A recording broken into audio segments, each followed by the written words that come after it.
नमस्कार प्यारे साथियों। आज वर्ड पावर के सेट 24 को करेंगे। 25 प्लस वर्ड कम से कम होंगे और एज यूजुअल आज के विचार को देख करके हम सेट शुरू करेंगे। चलिए, आज का विचार कहता है, success is not final, failure is not fatal, it is the courage to continue that counts. कीमत असली इसी की है, आपके साहस की। सक्सेस के बाद फाइनल ना समझें और फेलियर को घातक ना समझें और रुक जाएं, ऐसा बिल्कुल ना करें। बिना रुके चलना है, आगे बढ़ते जाना है। तो चलिए, इसे सोच के साथ आज के सेट का पहला कलेक्शन हमारे पास। चलिए, proclivity, dearth of, heckle, dissuade and persist. इस हेकल के साथ आपको एक ये भी चल दूंगा। चलिए, प्रोक्लिविटी आते हैं। प्रो, हम प्रो वहाँ पे यूज करते हैं जहाँ पे जैसे आप प्रॉम्प्ट एक्शन लेते हैं।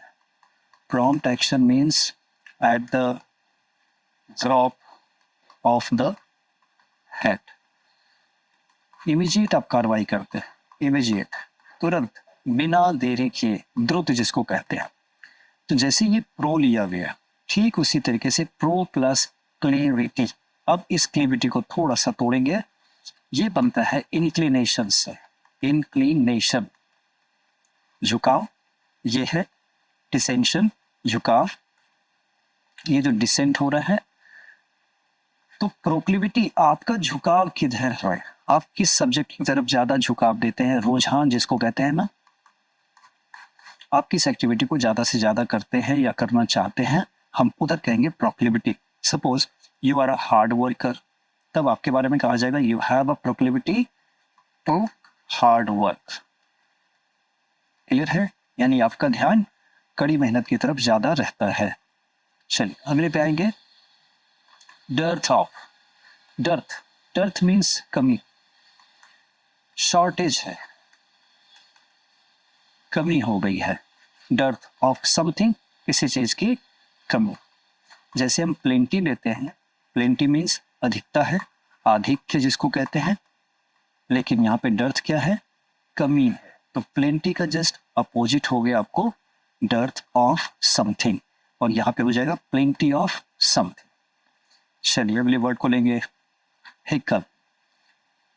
हिकल, अगर कोई स्पीकर है, वक्ता, स्पीकर, ये स्टेज पे है और यहाँ पे जो पब्लिक है, चाहे हूटिंग करे, चाहे बूइंग करे, तो इस चक्कर में क्या होगा, इसके बोलने की स्पीड गड़बड़ हो सकती है, इसका जो ध्यान है वो बट सकता है, कंसंट्रेशन इसका भंग हो सकता है। तो कुल मिलाकर के इसको हेकल करने का मतलब है इसको डिस्टर्ब करना, डिस्टर्ब करना। जो भी आप तरीका अपना सकते हैं, इसको परेशान कर सकते हैं, इरिटेट करने के लिए आप इसको बोलने नहीं देना चाहते हैं, यह है हेकल करना। नेक्स्ट, आपको जो दूसरा था हेकल, इसी से लगता हुआ है, लेकिन एक स्पेलिंग में बदलाव, HACKLE, हैकल। इस हैकल को लेकर के आपको एक फ्रेज दे दो, रेज वंस हैकल्स। अब ये हैकल्स क्या है, कभी कभी पक्षी या कुत्ता या कई सारे जानवरों के कुछ हेयर होते हैं, जो जब वो एंग्री होते हैं, अपने एंगर को शो करने के लिए वो अपने बाल को खड़ा कर लेते हैं ताकि उनका साइज बड़ा हो जाए। साइज बड़ा हो जाए तो सामने वाला जो एनिमल है जो उससे भिड़ने के लिए आया था, वो इसके साइज को देख के डर जाए और भाग जाए। तो रेज वंस हैकल्स, अगर कोई आपके ऊपर अटैक करे और आप चिल्लाए, तो इसका मतलब आपने इसको इंटिमिडेट करने की कोशिश की, इसको डराने की कोशिश की। तो किसी को नाराज करने के लिए हम यहाँ पे यूज करते हैं रेज वंस हैकल्स। तो हैकल का मतलब वही है जो बाल होते हैं जिसको जानवर या पक्षी खड़ा कर लेते हैं प्रतिद्वंदी को हराने के ख्याल से, ओपोनेंट को वो डराने की कोशिश करते हैं। चलिए उसको भी ध्यान रखेंगे, हैकल। अगले वर्ड पे आएंगे, डिस्यूएड। ये है इसका अपोजिट परसुएड। परसुएड में आपने देखा होगा कि एक वर्ड मैंने अभी जिक्र किया था अपने पिछले वीडियो में, शायद कोई रेटरिक स्पीकर होता है, रेटरिक स्पीकर। रेटरिक स्पीकर को आप सिर्फ रेटर भी कह सकते हैं, रेटर। ये परसुएसिव टॉक करता है। कैसे करता है? Persuasive talk. परसुएसिव टॉक ऐसा करता है कि आप इसकी बात को मान लेते हैं, आप इसकी बातों में आ जाते हैं। तो परसुएड करने का मतलब हो गया कि आपको कोई अगर मना ले कुछ करने के लिए, then means you are being persuaded. और dissuade means you are being persuaded not to do something, means ये हतोत्साहित कर रहा है, सॉरी हतोत्साहित कर रहा है, और ये प्रोत्साहित कर रहा है। ओके है, ये इनकरेज कर रहा है और ये डिस्करेज कर रहा है। डिसुएड डिस्करेज, परसुएड इनकरेज। चलिए अगले वर्ड को लेंगे, परसिस्ट। आप अगर लगातार कंटिन्यूअसली कहें, उसको सिंपली कंटिन्यूअसली कोई काम करते चले जा रहे हैं, means you are persisting on doing something, persisting on doing something, कुछ करते चले जा रहे हैं लगातार बिना रुके। चलिए स्क्रीनशॉट लेंगे। अच्छा, इसमें जो भी एग्जाम्पल्स दिए हुए हैं ना, इसको ध्यान से देख लेंगे तो आपको वर्ड की क्लैरिटी और ज़्यादा हो जाएगी। चलिए अगले कलेक्शन पे आते हैं। अगला कलेक्शन है हमारा extend, traduce, slender, infer and esoteric. आइए एक्सटेंड। एक्सटेंड के साथ इस वर्ड पे जरा ध्यान देंगे। एक्सटिंक्ट, हम कहते हैं डायनासोर एक्सटिंक्ट हो गए, विलुप्त हो गए। जब वो विलुप्त हो गए, कभी थे, अब वो एग्जिस्ट नहीं कर रहे, अब वो एग्जिट हो गए, बाहर चले गए, धरती से बाहर चले गए, उनका अस्तित्व ही एग्जिस्टेंस ही खत्म हो गया। तो वो क्या कहला गए? वो एक्सटिंक्ट हो गए, EXTINCT। लेकिन जो है उनके बारे में क्या? उनके बारे में ये वर्ड है एक्सटेंड, वर्तमान, अभी विद्यमान है, अभी वो मौजूद है, विद्यमान। क्लियर है? एक्सटेंड एंड अपोजिट एक्सटिंक्ट, विलुप्त, और ये है मौजूद। चलिए अगले पे आते हैं, ट्रेड्यूस। आप ट्रेड्यूस करके किसी के रेपुटेशन को रिड्यूस कर दीजिए, रिड्यूस। तो ये आपको नेमोनिक वे बता दिया कि ट्रेड्यूस मीन्स किसी के रेपुटेशन को रिड्यूस करना, यानी लांछन लगाना, धूमिल करना, किसी की छवि को धूमिल करना। क्लियर है? आपकी जो इमेज है उसको खराब करने की कोशिश है ट्रेड्यूस करना। Next slender. स्लेंडर इसका साइनो चला जाएगा, याद रखेंगे, ट्रेड्यूस करना, स्लेंडर करना। और चलिए इसमें कोई और साइनो नहीं है। अब अगले वर्ड को आते हैं, इन्फर। इन्फर, अगर कोई चीज, कोई डाटा आपके पास है, उस डाटा को देख करके जब कुछ आप समझते हैं, उस समझ को आप कहते हैं कि मैंने डाटा को देख करके ये समझा कि महंगाई बढ़ रही है। तो ये आपने इन्फर किया, डाटा को देख करके ये अंदाजा लगा लिया, एस्टिमेट कर लिया कि अभी महंगाई की दर काफी ज्यादा ऊंची जा रही है, महंगाई बढ़ रही है देश में। तो ये है समझना, इन्फर करना। और ये इन्फर जो है, इन्फरेंस, बहुत आराम से आप किसी भी चीज को देख करके आकलन कर सकते हैं। यस, आकलन एक अच्छा सही वर्ड होना चाहिए, आकलन कर लेना, समझ लेना। चलिए एसोटेरिक पे आते हैं। लास्ट वर्ड हमारा इसका है एसोटेरिक। एक जिब्रिश भी याद रखेंगे, जिब्रिश जिबर से बनता है, और ये जिबर किसकी आवाज है? मंकीज की। मंकीज ये कह सकते हैं, तो इसकी आवाज को कहते हैं जिबर। तो जब वो कुछ बोलेंगे, जिबर करेंगे मंकी, तो हमारी समझ में तो नहीं आएगा, तो वो क्या हो गया? वो जो अबूझ भाषा है इनकी, इसी को हमने कहा जिब्रिश। यही अबूझ भाषा एसोटेरिक भी है। अब इसमें थोड़ी सी बात ये समझेंगे, मान लें हम डॉक्टर नहीं हैं, और हम जब दो डॉक्टर को आपस में बात करते देखेंगे, तो उनकी जो फिजियोलॉजी होगी वो हमारी समझ से तो बाहर होगा, वो जो शब्द यूज करेंगे वो हमारी समझ के बाहर होगा। तो हमारे लिए वो टर्म कैसा हो जाएगा? एसोटेरिक। ओके है? चलिए स्क्रीनशॉट लेंगे।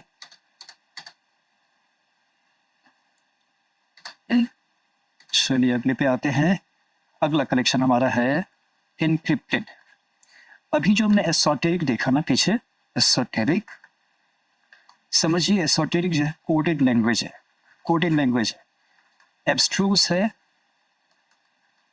जो बहुत मुश्किल से समझा जा पाएगा, बहुत कम लोग ही उसको समझ पाएंगे, तो एब्स्ट्रूस हो जाएगा। गूढ़ उसको कहते हैं, गूढ़, कि इसको समझना इतना आसान नहीं है क्योंकि वो कोडेड है, इसीलिए वो एसोटेरिक है। तो ये जो कोडेड वाली बात है यही है इनक्रिप्टेड लैंग्वेज। और हम मोबाइल वगैरह में भी देखते हैं ना, हम एनक्रिप्शन लगाते हैं। एनक्रिप्शन लगाते हैं मीन्स मोबाइल को लॉक कर देते हैं कोड लगा के, सर्टेन नंबर से या कुछ पैटर्न बना के आप करते हैं, तो वो एनक्रिप्शन ही होता है। चलिए अगले वर्ड पे आते हैं, लॉर्ड करना, अपलॉड करना भी इसी पे ले लीजिए, अपलॉड, अपलॉज भी ले लीजिए, ये सब एक ही सेंस में जाता है, तारीफ करना, तारीफ करना किसी के, प्रेज, ओके है, लॉर्ड करना। चलिए अगला एग्जाल्ट, एग्जाल्ट भी यही होता है, एग्जाल्ट करना किसी को, तारीफ करना। लायनाइज करना भी इसी का साइन हो जाएगा, किसी को शेर जैसा बना देना, शेर मीन्स सेलिब्रिटी जैसा, हम किसी की इतनी तारीफ करते कि हमने उसको सेलिब्रिटी जैसा बना दिया। तो लायनाइज, एग्जाल्ट, लॉर्ड, अपलॉड, अपलॉज, प्रेज, ये सारा साइनो चला जाएगा। चलिए अगले वर्ड पे आएंगे, एक्सपेक्टेशन, उम्मीद करना, कहते हैं उम्मीद, आप मेरे एक्सपेक्टेशन पे खरे उतरे, आप मेरी उम्मीद पे खरे उतरे, बस एक्सपेक्टेशन आसान वर्ड है। चल स्क्रीनशॉट लेंगे और वर्ड के साथ साथ आप इसके एग्जाम्पल को जरूर गौर से देखा करें। चलिए हम चौथे कलेक्शन पे आते हैं। चौथा कलेक्शन हमारा है converge, ostentation, physiology, scaffold and forsake. चलिए कन्वर्ज,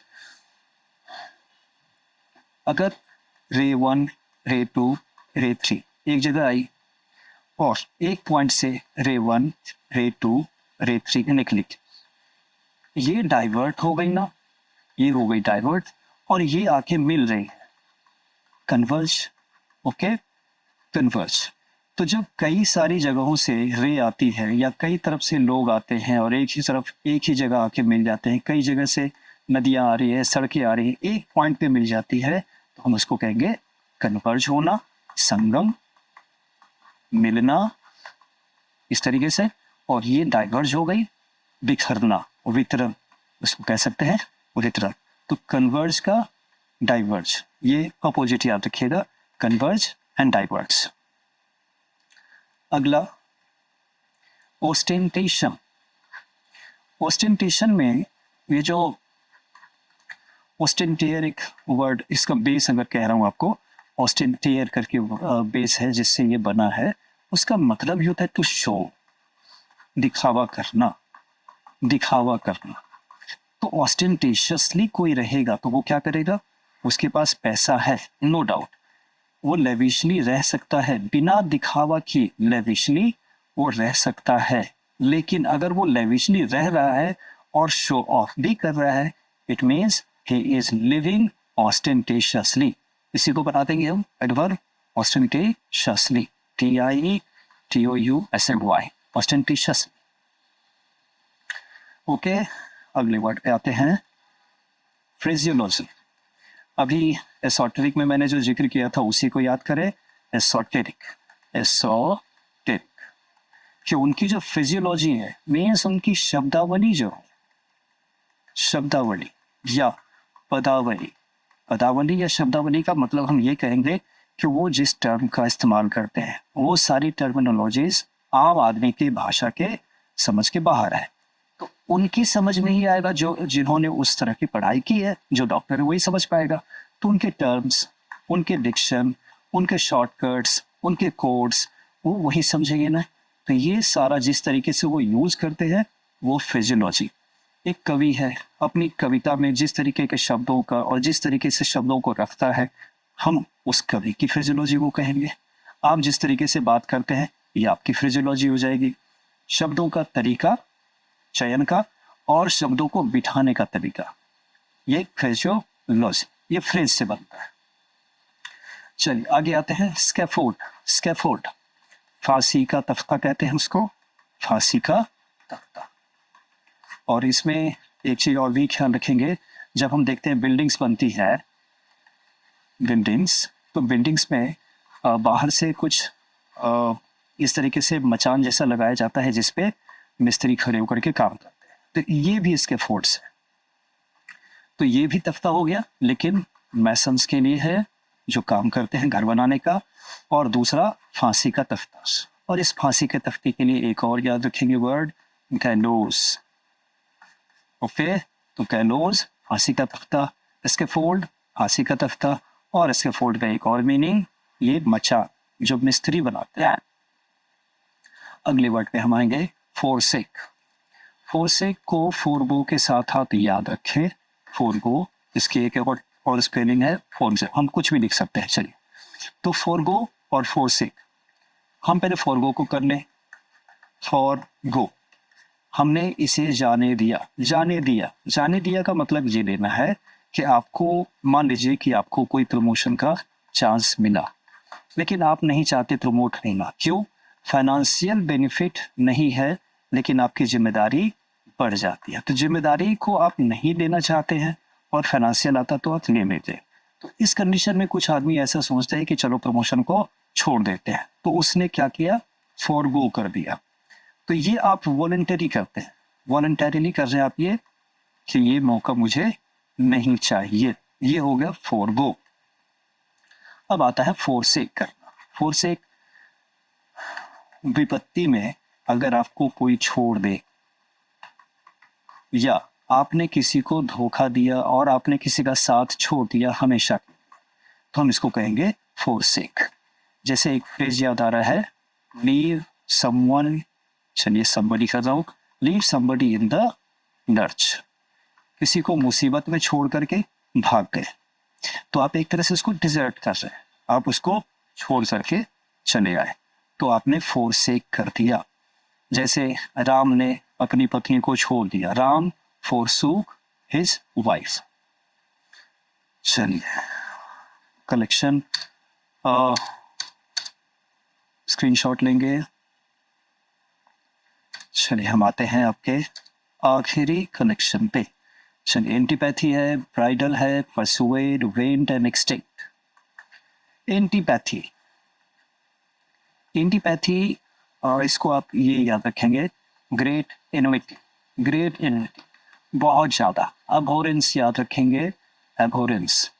अगर आपको किसी से बिल्कुल नफरत सी होती है और आप उसको बिल्कुल भी पसंद नहीं करते, नहीं चाहते कि वो आपके सामने आए, तो ऐसी स्थिति में हम कहेंगे you have developed certain antipathy against somebody. तो आप एक के प्रति एंटीपैथी रखते हैं, मीन्स बहुत सारे ग्रज है आपके अंदर, नफरत की भावना, एबोरेंस, एबोरेंस घृणा की भावना आपके अंदर है किसी के प्रति, एंटीपैथी है। चलिए आगे बढ़ेंगे। ब्राइडल, ब्राइडल एक तो लगाम याद रखेंगे, लगाम, और दूसरा एक ब्राइडल फेशियल एक्सप्रेशन भी होता है जब आप किसी बात पे चिढ़ जाते हैं, मीन्स यू फील क्विप्ड, आप थोड़े से ना चिढ़ जाते हैं, इरिटेट हो जाते हैं, तो आप अपने फेस को थोड़ा पीछे ले जाते हैं, इरिटेशन शो करने के लिए, एंगर शो करने के लिए, डिसअप्रूवल शो करने के लिए। तो ब्राइडल, तो एक तो फेशियल एक्सप्रेशन है और दूसरा घोड़े की लगाम, ब्राइडल। इसका मैं आपको वो दिखा दूं, इसके एग्जांपल से आपको ज़्यादा समझ में आएगा अच्छे से। चलिए, जैसे ये ब्राइडल बोल रहा है, शो वंस रिसेंटमेंट और एंगर, मीन्स रिसेंटमेंट, आपने नाराजगी दिखा दी, especially by throwing up one's head and drawing in one's chin, अपने चेहरे को थोड़ा सा पीछे ले जाते हैं। She bridled at his tone, उसके बोलने के अंदाज से वो थोड़ा बुरा मान गई और अपने चेहरे को पीछे की तरफ किया, ये ब्राइडल। ओके है, बाकी दूसरा तो लगाम था। चलिए, अब हम आते हैं वापस। परसुएड, अभी डिसुएड को जब बता रहा था, तो डिसुएड मीन्स डिस्करेज करना और परसुएड मीन्स एनकरेज करना। आप किसी को कुछ करने के लिए कहते हैं, आप एनकरेज करते हैं, आप परसुएड कर रहे हैं, और किसी चीज को करने से आप रोक रहे हैं, आप उसको डिसुएड कर रहे हैं, हतोत्साहित कर रहे हैं। अगले वर्ड पे आते हैं, वेंट। जैसे हम घरों में देखते हैं वेंटिलेशन लगा होता है। वेंटिलेशन का काम क्या है, इधर से हवा आएगी और इधर से हवा निकलेगी। तो कम से कम वेंटिलेशन में एयर वेंटिलेट होता रहता है, उसको रिसाइकल होता रहता है हवा, तो कमरे का मतलब आबो हवा कमरे की ठीक रहती है। तो वेंट उसी तरीके से आपके अंदर भी जो इमोशन है आप उसको निकालें, जिसको कहते हैं गुबार निकालना। गुबार दिल में नहीं रखना चाहिए, नफरत हो कि प्यार हो सबको बाहर निकलने देना चाहिए। तो उसको हम कहते हैं वेंट करके वेंट करना। उसके लिए एक और भी वर्ड है pent-up. Pent-up emotion. Pent-up emotion का मतलब होता है कि आप किसी चीज को दिल ही दिल में दबा करके पेंटअप करके रखा हुआ है, तो उसको लेट इट वेंट, इसको बाहर निकलने दें। ओके, कुल मिला के वेंट का मतलब कहेंगे एक जगह से दूसरी जगह मोशन होना, एयर का हो, गैस का हो या इमोशन का हो। चलिए हमारा लास्ट वर्ड है एक्सटिंक्ट। चलिए एक्सटिंक्ट तो पहले ही हो चुका है। एक्सटेंड मीन्स अभी विद्यमान है, मौजूद है, अस्तित्व में, और एक्सटिंक्ट जो विलुप्त हो चुका।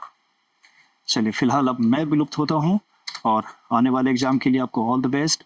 इसका स्क्रीनशॉट लेंगे और मिलते हैं अगले वीडियो में कुछ और वर्ड्स के साथ। तब तक के लिए नमस्कार।